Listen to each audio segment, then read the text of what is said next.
Hello, welcome to the next class in this course on democracy and liberty. We're going to go to the next section now, which is the failure of democracy. So we're going to look now really at why democracy is failing based on everything we have said previously. So now the first step is to look at public opinion. We have seen that public opinion can be very positive and democracy can be a valve, a conduit for public opinion. But we need to understand also that public opinion has its limits. And this is what we're going to look at now. And this is one of the key failures of democracy. So democracy can be a victim of its own success politically. Later, we're going to see that also economically, this is the case. But for the moment, we stick to the political part. So what we can look at is Carl Schmitt. He was a legal theorist under authoritarian Germany.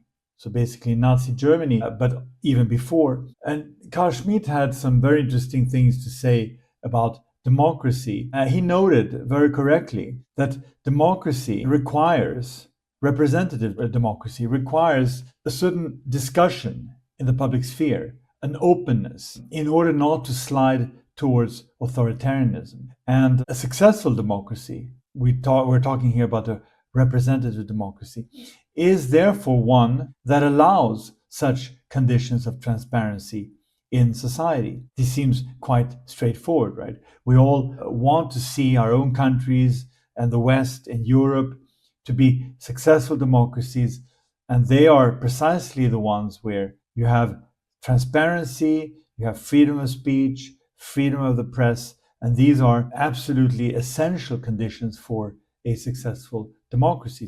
So far, so good. We have seen previously, right, that democracy is an important conduit or a valve, a pressure valve that can release the pressure for majority dissatisfaction. So the majority, just to remind, the majority can express its dissatisfaction with the ruling minority through elections, through the democratic life. And this is why democracy acts a little bit as a conduit or a valve for public opinion. But as we said also in the previous presentations, this is only if the conditions are right. These conditions are precisely these conditions that Carl Schmitt talked about. Basically, there should be discussion in the public sphere, openness, transparency. The problem is that often, like today, these conditions are no longer fulfilled, or they are just very partially fulfilled. And that, of course,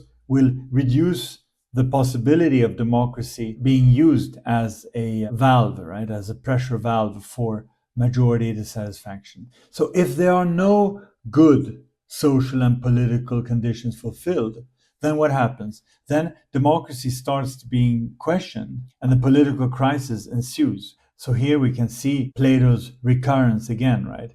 We are working in cycles. We're working in cycles all the time. So we can see that a big mistake exists in the West, that we think that this is an end of history, that democracy will just continue forever and ever, independent of what other aspects influence society. So we can see also that today democracy is being questioned, and it's not a coincidence that these social and political conditions exist less and less. These are directly connected to the health of a democracy. So what does it mean? It means that pressure on the ruling minority from the inevitable political scrutiny and healthy criticism allowed by these conditions would try to undermine democracy. So in a way, it means that democracy, or the successful democracy, or the conditions for the successful democracy, is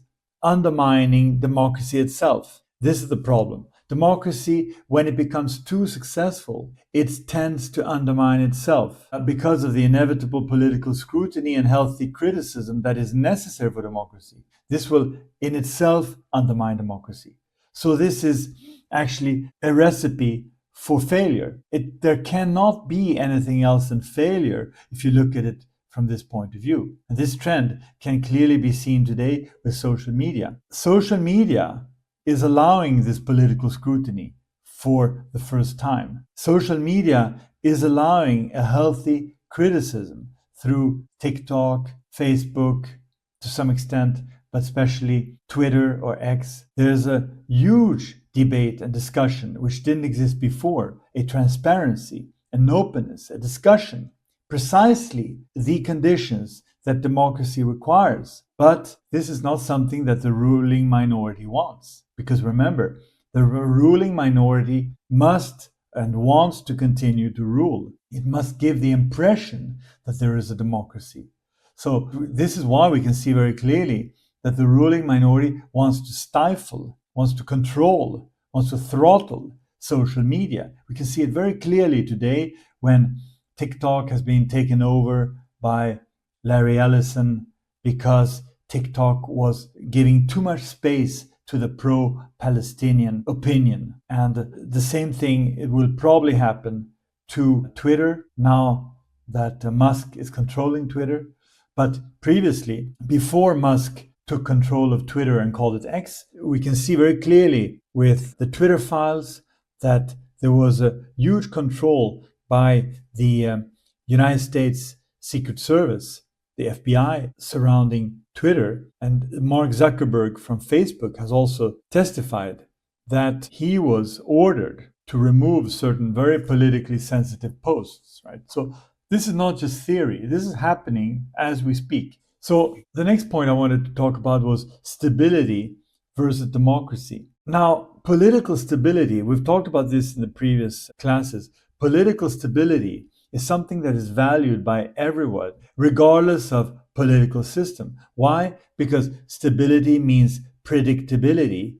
That means that investments can be made. That means that companies can plan ahead and make investment decisions, sometimes investment decisions that are decided over several years. So political stability is fundamental. And stability comes from considering public opinion, not democratic forms. And here we come back to Etienne de la Boétie. So basically, we need to look at public opinion rather than the democratic form, because we've seen that the democratic form is very unstable and goes in cycles. So here it's rather a question of appeasing public opinion, making sure that public opinion can express itself, giving the circulation of the elite that is necessary in order to calm the pressure coming from public opinion. Now, Western democracy lacks this stability and this predictability. And this is what is creating public frustration. And the public frustration itself is also contributing to a lack of stability. So it's a self-enforcing mechanism. So a system is stable that allows, as I just said, the circulation of the elite.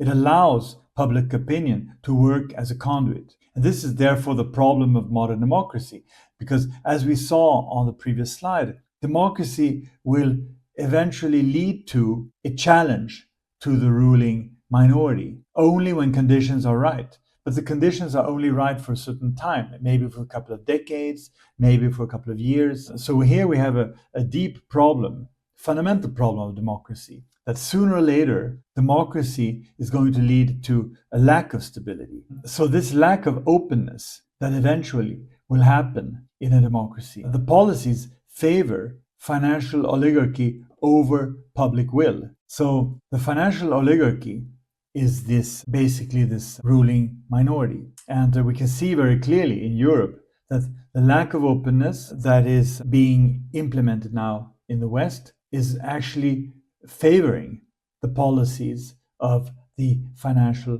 oligarchy. The political will, does it even exist? This comes back to Rousseau. Rousseau invented this concept, but the question is, to what extent does a political will, a public will, really exist? Let's take the counterexample of China. So China has a stable government and is popular now because the Chinese Communist Party right now tries to gauge the public's pulse in governance and reflect the public will.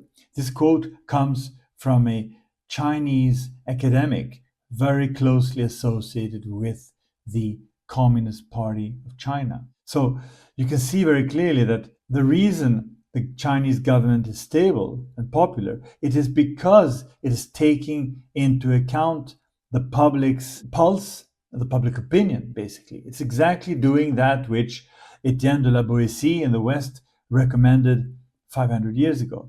So it's not because it's not democratic that the Chinese government is popular. It is because it is trying to reflect the public will in its decisions, in its policies. But of course, we have to remember that the same thing is true for China. China also had great instability in the past. We can think of the Great Leap Forward, which was a crazy idea of the Chinese state and which led to huge economic disaster at the end of the 1950s. We can think of the Cultural Revolution, which was also an idea of Mao and the rule, a very small part of the ruling elite, which had huge consequences for the Chinese society, negative consequences. We can think about the way, just a couple of years ago, the Chinese government handled the COVID crisis with very, very strict policies and individual coercion. And you could see very clearly during that period that the Chinese population did not fully accept what the Chinese government was doing. We can see very clearly that the popularity decreased very significantly. So it means that it's not a form of government. It's simply the way a government acts at a certain moment. Is it able and is it smart enough, wise enough to consider the public's pulse, right? Public opinion. We can see other periods in China, such as the 100 Flower campaign of 1956-57. Mao Zedong said, "Let 100 flowers bloom and 100 schools of thought contend." So here he's doing exactly that, what Carl Schmitt recommended, basically openness and discussion in society in order to improve the conditions for democracy or for public opinion. This encouraged open critique. But then what happened? There was too much critique. Basically, the ruling minority led by Mao could not accept this, so there was a crackdown. So basically, we're seeing the same thing happening in the West, and you can see very clearly that it's not a question of political system. It's a question of what type of government do we have? Does this government reflect at a certain moment in time the will of the people? So the conclusion here is that democracy undermines itself politically. And in a way, all political systems, when you have a large state, a state that tries to govern the entire society, this political system, this state will have a tendency to undermine itself. But in particular, we saw that democracy tends to do that. Why? Because democracy, the values of democracy are exactly those of openness and transparency and putting the power in the ruled majority. These values are exactly contrary to the, let's say, the survival of democracy. And this is the problem. And we can see very clearly that this is even recognized in Europe by the political elite. We can see here an article from Politico from the beginning of October 2025. Europe's democracies are in danger, warned Merz, the Bundeskanzler of Germany, and Macron, the French president. So if we read from this article, we can see Macron, too, speaking after Merz, echoed parts of the Chancellor's message, arguing that Europe is undergoing a degeneration of democracy due to attacks from within. This is exactly what we're talking about in the previous slides. This article also explains that Macron said, "But we should not be naive. On the inside, meaning in our societies, we are turning on ourselves. We doubt our own democracy." He said, "We see everywhere that something is happening to our democratic fabric. Democratic debate is turning into a debate of hatred." So this is another way for the ruling minority, for Macron in this case, to express this fear that the ruling minority has when they are no longer able to control the ruled majority. This is the time when The only way you can keep stability in society is by a circulation of the elite. And here you can see very clearly that even the ruling minority of Europe is recognizing exactly the same points that I've made in this presentation. So this is what I want to share, and we will continue very soon in the next class. Thank you so much.